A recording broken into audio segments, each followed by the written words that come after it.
بعض دفعہ بڑا عجیب خواب آتا ہے لیکن اس کا مطلب کچھ اور ہوتا ہے۔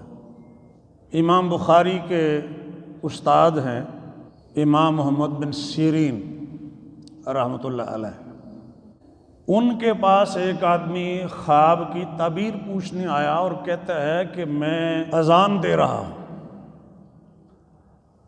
تو امام صاحب نے اس سے فرمایا کہ تم حج کرو گے۔ پھر ایک اور آدمی آیا جس نے کہا کہ میں اذان دے رہا ہوں، یا بعض روایتوں میں ہے کہ اذان سن رہا ہوں۔ امام ابن سیرین رحمۃ اللہ علیہ نے فرمایا یہ شخص جو ہے یہ چور ہے، یا اس پر چوری کا الزام لگے گا اور وہ سچ ثابت ہوگا۔ اب دونوں لوگوں کو ایک ہی خواب آیا ہے،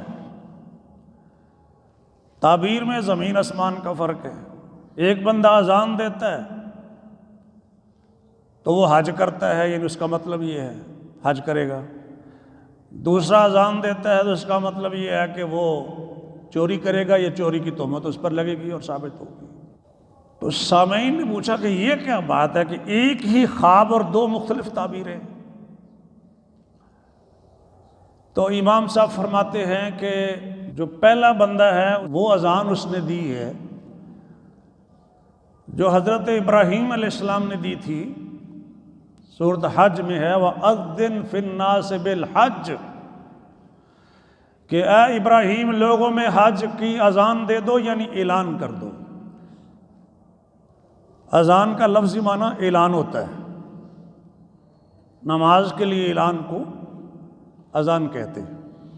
تو یہ آدمی چونکہ ظاہری طور پر اچھا تھا، نیک آدمی تھا شکل و صورت سے، تو اس نے وہ اذان دی ہے جو ابراہیم علیہ السلام نے دی تھی، جس سے اشارہ یہ نکلتا ہے، تعبیر یہ نکلتی ہے کہ یہ بندہ حج کرے۔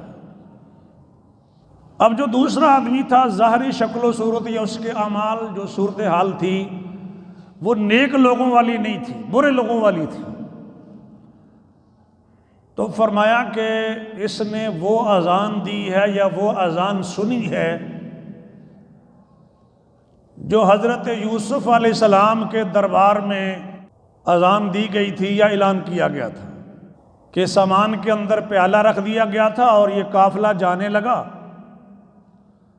تو پیچھے سے ایک بندے نے آواز دی اذن مؤذن، اور مؤذن کا لفظ سورۃ یوسف میں ایک اعلان کرنے والے نے اعلان کیا، مؤذن اعلان کرنے والا،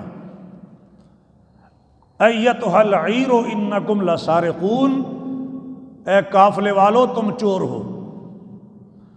مڑ کے دیکھتے ہیں اور کہتے ہیں تمہارا کیا گم ہو گیا، آگے وہ کہانی پوری بیان کی گئی۔ یہاں یہ اذان ہے جو اس بندے سے ریلیونٹ ہے۔ تو ایک ہی خواب کی دو متضاد تعبیریں ایک طرح سے ہو گئی۔